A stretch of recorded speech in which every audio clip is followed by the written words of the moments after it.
10% 26 तारखेला लागू केलं आरक्षण, काय म्हणाल तुम्ही? त्याला आधी पण विरोध केलेला, आता नेमकं काय म्हणणं, कारण ते लागू केलं नाही, ते टिकणार आहे का याचं उत्तर सरकारकडे नाही.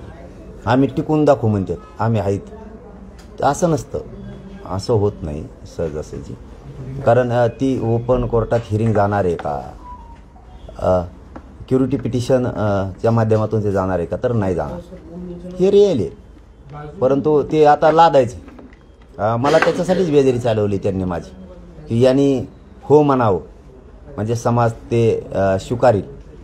आम्ही गुलाल उधळला, समाजाने राज्यात उधळला नाही. आता ते खोटं आरक्षणच समाजाला नको आहे. मराठा आणि कुणबी एकच हे सिद्ध झालेलं आहे, कारण तसे 57 लाख पुरावे सापडलेले.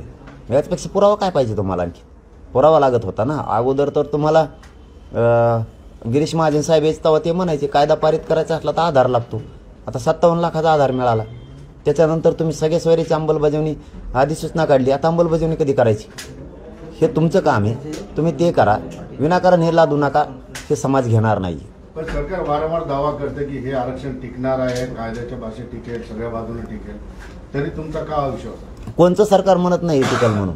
प्रत्येक सरकार म्हणतं आम्ही विकास करू. 75 वर्ष लागले, उदाहरण म्हणून द्यायलो. विकास करू 75 वर्षे, तेच प्रश्न आहेत. पाणी द्या, लाईट द्या. तसं प्रत्येकजण म्हणतोच की हे टिकणार आहे. गेल्यावर आमच्या पोरांचं वाटलं होतं, झालं मागं 5-5 वर्ष झाले, पोरांचे आयुष्य गेले त्याच्यातून, नोकऱ्यातून. हे टिकणार नाही. आणि हे आरक्षण इतकं कमकुवत आहे की ECBCपेक्षाही याच्यात मेडिकल कॉलेजचा विषय नाही.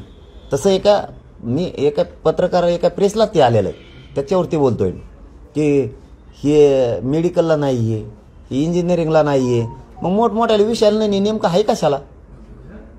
सरळ सेवा भरतीत मग काय? हे छोटे छोटे विद्यापीठ आहेत 2-3, त्या विद्यापीठाचे देणार तुम्ही.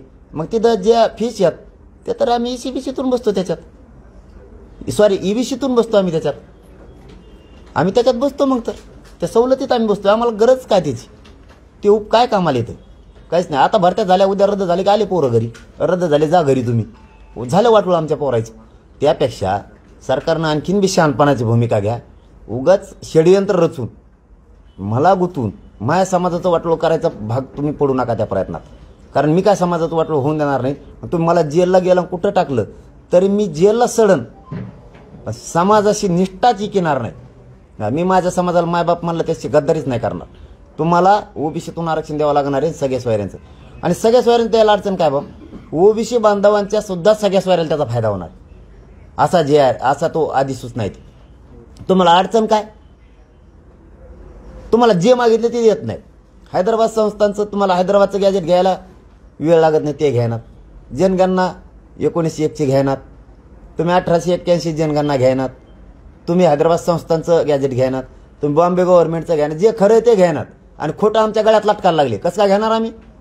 आणि वरून खोटे केसेस करणार आणि आमच्यावर दबाव आणणार, आमच्या अंतरवलीचे मंडप काढायला लावणार, आमचे लोक उचलून नेणार.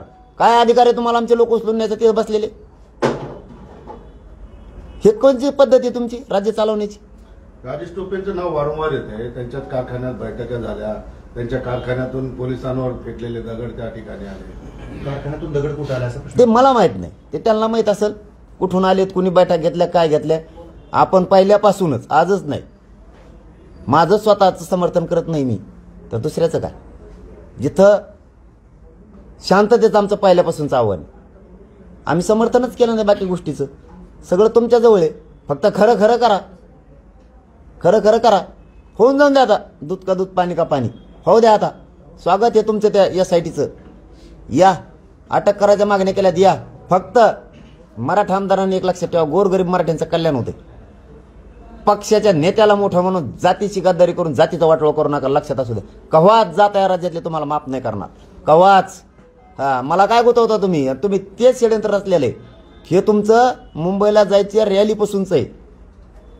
तुम्ही ते आत्ता साधणार होतात म्हणून त्या दिवशी मी म्हणलोय तुम्हाला, मला काटा आहे ना, मी मराठा समाजाचा आणि सत्ताचा मधला हे काढावं लागेल असं तुमचं म्हणणं आहे देवेंद्र फडणवीस साहेबांचं. मी काटा निघतच नसतो. तुम्ही मारणार आहेत ना म्हणून मुंबईला निघालो होतो. चल मार, दारात येतो. मी मराठ्यांना आधीच सांगितले आणि तसे षडयंत्र सुरू आहेत. गुन्हे दाखल करणार नाहीत. आता रास्ता रोकत केले, शांतते झाले, कसं का रास्ता रोक करता गुन्हे तुम्ही? हा, लोक कसं का अटक करायला लागले तुम्ही? आंतरवालीचे नेता, जालन्याचे नेता, अंबडचे नेता, कशामुळे नेता? काय कारण? एक सुद्धा माणूस उद्यापासून आमचा तुम्ही अटक करायचा नाही आता विनाकारण. आंतरवाली शांतचित्ताने आंदोलन सुरू आहे. मोडता तो आंतरवालीचा मंडप म्हणजे मराठ्यांची अस्मिता आहे महाराष्ट्रातल्या. त्यांनी 1.25 करोड मराठ्यांना ओबीसीतून आरक्षण दिले. त्याच मंडपनं हे आरक्षण दिले आणि सगळ्या सोयऱ्यांच्या अंमलबजावणी तेच देणार आहे. त्याच मंडपनं माझा करोडो मराठा एक केलाय. ती अस्मिता आमची. मंडप उचलिता, व्यासपीठ उचलिता, छत्रपतीचा पुतळा त्याच्यावरती उचलता, लावा हात तुम्ही त्याला. मराठ्याच्या अस्मितेला हात घालणार तुम्ही, मराठी घरात बसणार. फडणवीस गृहमंत्र्यांना हे दंगली घडायच्यात राज्यात. काय स्वप्न बघता राव तुम्ही? तुम्हाला आणखीन सांगतो, मराठ्यांची नाराजीची लाट अंगावर घेऊ नका. गोडी गुलाबीनं तुम्ही अंमलबजावणी करा, तोडगा काढा, बाकीचं करू नका. आणि परत काही अर्थ काढू नका.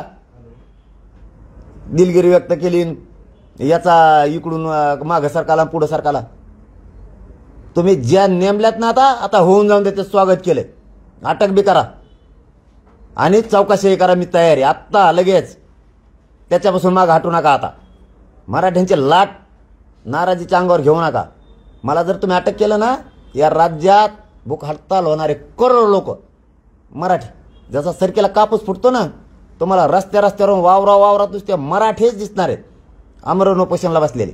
बघा, भूक हडताल देशात जगात झाली नसेल. मराठ्यांना खेटता, अन्याय करता मराठ्यावर. पद हातात आले तुमच्या म्हणून. ओके, चलो, धन्यवाद भाऊ. लोकशाही मराठी ऐका, पहा, जागरूक रहा.